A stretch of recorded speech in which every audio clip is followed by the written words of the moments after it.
punya peran serta semua pihak. Mereka mungkin tidak tahu bahwa ada negara lain yang mengklaim itu. Iya, betul. Akan tahu bahwa Assalamualaikum warahmatullahi wabarakatuh. Waalaikumsalam warahmatullahi wabarakatuh.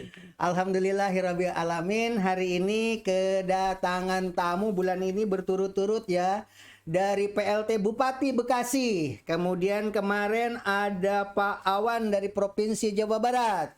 Kemudian disusul dengan Pak Dr. Asep Sudarsono, Pak KCD 3. Dan ini adalah realisasi apa yang dibicarakan Pak KCD waktu di podcast minggu yang lalu, mengatakan akan membantu sekolah jika anggaran KCD ada. Dan sekarang dari tim aset Pak Farhan Firmansyah ya. ST itu sarjana teknik ya? Oh, dan kuliahnya anehnya di Subang, dan perguruan tingginya itu seumur-umur saya orang Subang, tapi baru tahu. Yang tahu Subang itu Unsub, tapi Pak Farhan itu perguruan tinggi Tekmako. Hadirin sekalian, ternyata ada perguruan tinggi namanya Tekmako di Subang ya. Lulus tahun 2021. Oke, baru usia 24 tahun ya sekarang ya. Oke, kemudian berikutnya Pak Sutisna. Yang paling ganteng, paling gemuk ya. Ini dari KCD 3, bagian aset juga ya. Kemudian Pak Nuryadi. Oke, Pak Nuryadi, karena kita sudah SOP Covid, dibuka aja biar kelihatan gantengnya. Pak Nuryadi kan masih single apa sudah nikah? Sudah nikah, Pak? Anaknya berapa, Pak? 2. 2. Tadinya kalau belum nikah sekalian promosi. Bapak anaknya berapa, Pak? Wah, udah punya anak ternyata ya. Tapi Farhan belum ya, masih single ya? Bujangan, Pak. Hadirin sekalian, yang ada nih guru-guru yang ada di kota kabupaten.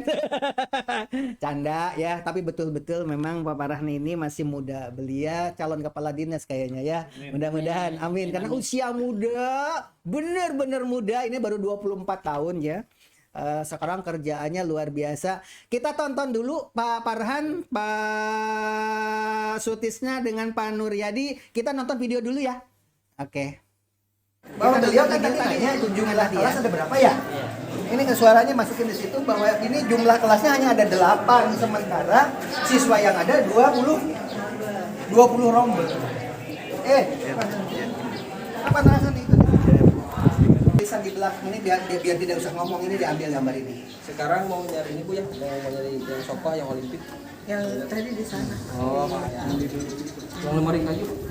Lemari kayu tadi ada di ruang Ini sedang mengecek aset. Boleh dilihat ya, tentang perpustakaan, tentang kelas. Jadi apa yang dibicarakan itu bukan di belakang meja. Ini langsung dipantau. Sambil berjalan ya, Nak. Nih, Bang. Ini suasana belajar di kelas unik nih. Ini bukti belajarnya kayak begini. Insya Allah dapat solusi. Ini Pak, difoto Pak, ini bukti nanti untuk Pak Kasedi. Bukti lagi belajar seperti ini. Salah satu contoh. Bukan sulap, bukan sihir. Nah, ini suasana belajar tidak semua begini. Ini kelas berapa? 2 kelas. Yang begini hanya 2 kelas, yang lain begini. Masuk. Angkat tangan. Yang pertamanya bukan milih ke sini, ini makanan terpaksa. Dia ternyata pilihan kedua kok dimasukin ke sini. Angkat tangan yang milih ke sekolah lain. Siswanya adalah siswa buangan. Tinggi, jangan bohong. Jujur. Buangan semua. 90% mereka tidak memilih sekolah ini itu. Ini tim dari KCD 3 sedang meninjau perpustakaan. Itu adalah kelas yang belum ada kursinya, Pak. Ini kelas yang belum ada kursinya. Ini lahannya 1 hektar berapa, Bu Lina? Iya, kalau enggak depan sana tuh, Pak. Tapi ini biayanya berapa, Pak? 1 hektar lebih ya, 1 hektar 200 ya. Depannya aja dulu ya. Padahal kan enggak. Gerbang dulu lah ya. Ini lahannya sedang diisi ya. Contohnya Pak Bukti ya. Jasanya Pak Bupati, Pak Dani ya. Nah, ini 2 kelas dengan ini nih yang mempergunakan lesehan kayak di masjid ya. Udah selesai, ini video pertama, baru video pertama ya. Oke, Pak Farhan, sebelum kita nonton video kedua, silahkan ke Pak Farhan untuk menjelaskan tujuan kunjungan ke sini dan hasilnya ya. Ada saran-saran segala macam. Silakan Pak Farhan. Assalamualaikum warahmatullahi wabarakatuh. Waalaikumsalam. Jadi alhamdulillah ya, dengan hasil monep siang hari ini Baru kali ini Farhan apa namanya ada acara podcast gini gitu kan. Jadi sekalian untuk mensosialisasikan ke seluruh sekolah yang ada di Kabupaten Kota Bekasi kan, khususnya SMA SMK ya. Jadi untuk hasil hari ini kan ada sedikit catatan ya Bu ya. Dari perpustakaan. Jadi dari perpustakaan itu kan harus ada buku induk.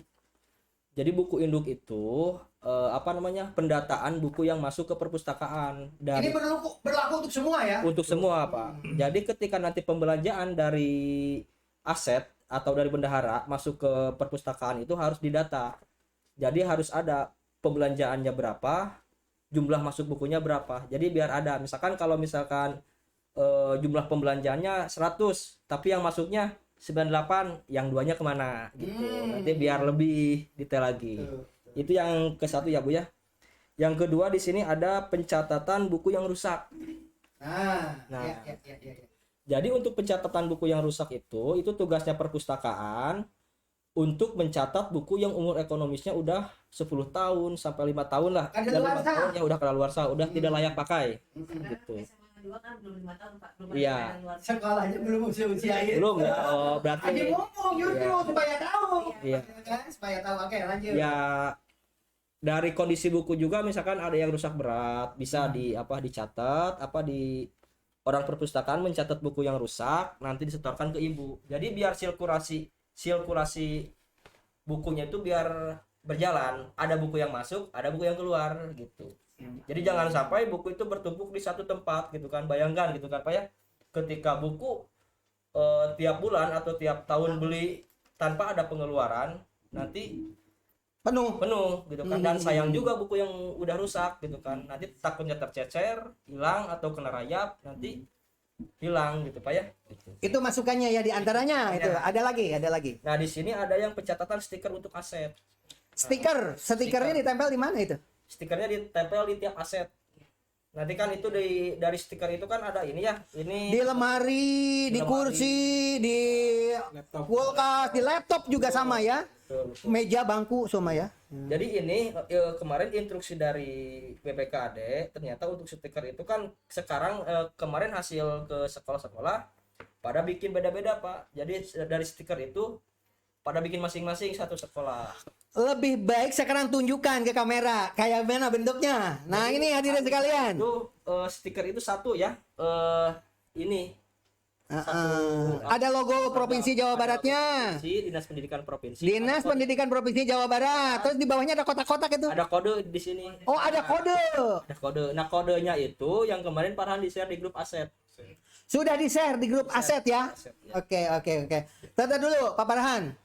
Karena kan sekarang di sekolah-sekolah besar mah kan sudah ada pendataan seperti ini tapi nggak pakai kode, berarti harus diganti ya. Iya, jadi gini untuk pengkodean nanti di sharean itu ada kode barang. Nah, jadi di kode barang itu tiap-tiap item itu beda-beda Pak. Misalkan lemari pasti beda dengan laptop kodenya. Gitu. Oh gitu. Ada. Jadi ketahuan kalau ini kode ini berarti laptop. Laptop betul. Jadi itulah. Mudah sekarang ya. Oke. Untuk perbaiki penata usahaan aset gitu kan, untuk pencatat. Supaya tidak bosan gini Pak Farhan nih. Pak Farhan, Pak Sutisna dengan Mama. Jadi kita tonton video kedua dulu deh. Ya. Nanti dilanjut ya. Siap. Biar seru. Tapi kalau muncul ini video yang kedua nih. Ini suasana di kelas yang tidak ada bangkunya. Ada 2 kelas tadi, 1 kelas ini. Ya, anak-anak yang ada di sini mohon angkat tangan jujur, nggak boleh bohong. Waktu daftar ini baru kelas berapa ini? 10. Baru masuk dari SLTP ke SMA ya. Oke, baju yang kalian pakai ini bagus-bagus. Belinya di mana? Di toko. Ya sendiri kan? Bahwa sekolah ini tidak. Jadi setiap yang datang ke kan? sini Tanpa settingan itu bicara ya. Kedua, jujur, angkat tangan. kelihatan kondisi bahwa sekolah ini kelasnya baru ada berapa kelas? Tetapi terbuang ke sini akhirnya diterima. Semuanya ada 20 rombel itu. Tidak ada di dunia ini yang Baru ada 8 dan alhamdulillah apa yang dibicarakan dengan Pak Amal dari provinsi sekarang sedang dikunjungi ya. Dan alhamdulillah Yang dia ada solusi katanya. untuk mendapatkan RKB di antaranya itu yang pertama Dapodik ya. Oke, nanti Alhamdulillahnya tuh apa? Bupati datang ke sini mau jadi menengok kemarin itu sampah. kita dikunjungi Saya oleh cegat di situ, Bekasi, belokin di ke sini. PLT. Jadi fokus sekarang Nah, ke mudah-mudahan Bupati nanti Bekasi lahan itu. ini juga nanti lahan sudah disertifikatkan nanti ya. Karena Pak Adalah Farhan seperti katanya itu. di Memang kita harus di memanfaatkan Kota situasi Bekasi kalau ya. menghadap ke Bupati kan Sedang agak susah, mengurus ya kan? tentang Kalau begini ke sini ya cegat aja di penyekatan situ. lahan seluruh SMA SMK berarti ya. Guru honor. yang status lahannya pas pasukan. Oke nih. TKD mohon maaf belum bisa karena harus bukan Oh, yang TKD belum ya. Kita lihat dulu Pak video ini yang lagi kunjungan Pak Farhan dengan kawan-kawan di lokasi yang sedang diuruk oleh Bupati Bekasi. Apa video yang di Pak ini kirim nang? sambil ini Bu, belum ini kita ke ruang buku dulu ya. Ke perpus dulu. Ya. Oke. Mangga silakan Pak Farhan untuk sekolah lain termasuk sekolah ini ya untuk mendapatkan bantuan RKB itu gimana sih? Ya terutama sih dapodiknya ya Pak ya yang harus rapi gitu kan. Itu kan kalau biasanya kan ke anggaran DAK ya. Kalau misalkan lewat APBD juga bisa usulkan aja ke KCD gitu kan, ke Dinas Pendidikan Provinsi, nanti tembusannya KCD. Insya Allah kan kalau Farhan kan hanya bisa mengusahakan ya Pak ya. Namanya juga usaha ya kan minimal ada upaya dulu lah. Hasil. Oke. Insya Allah. Nah, ngomong-ngomong Pak Farhan terima kasih atas kunjungannya. Ini adalah kunjungan kedinasan dari sekian orang yang datang ke sini yang sudah mendapatkan oleh-oleh. Ini kopi Subang. Kalau Bapak dan Ibu datang ke Tangkuban Perahu, di kiri kanan Tangkuban Perahu itu di jalan raya ada banyak sekali pohon kopi. Dan inilah kopinya. Di sini ada tertulis mereknya Waglo yang sudah dijual ke luar negeri ya. Turki, Prancis, Jerman melalui ambasador Indonesia Mega Julaila ya dari alumni sekolah di Kabupaten Bekasi. Saya serahkan oleh-oleh ini pertama untuk Pak Farhan. Nah, ini serahkan ya. Oke. Mangga silakan Pak yang lain pegang, unjukin semuanya. Inilah kopi Waglo ya. Aman bagi jantung. Karena apa? Kan ini adalah kopi Arabica. Kopi yang pendek-pendek itu kafeinnya rendah. Jadi orang punya penyakit jantung minum kopi ini nggak apa-apa. Tapi bikin ketagihan. Oke demikian. Terima kasih. Mari kita ucapkan bersama-sama Pak Farhan semuanya. Ciri khas sekolah ini adalah sekolah gubuk apung. Jadi kalau salamnya begini bentuknya ya. Oke. Mari kita bersama-sama. Salam Gubuk Apung.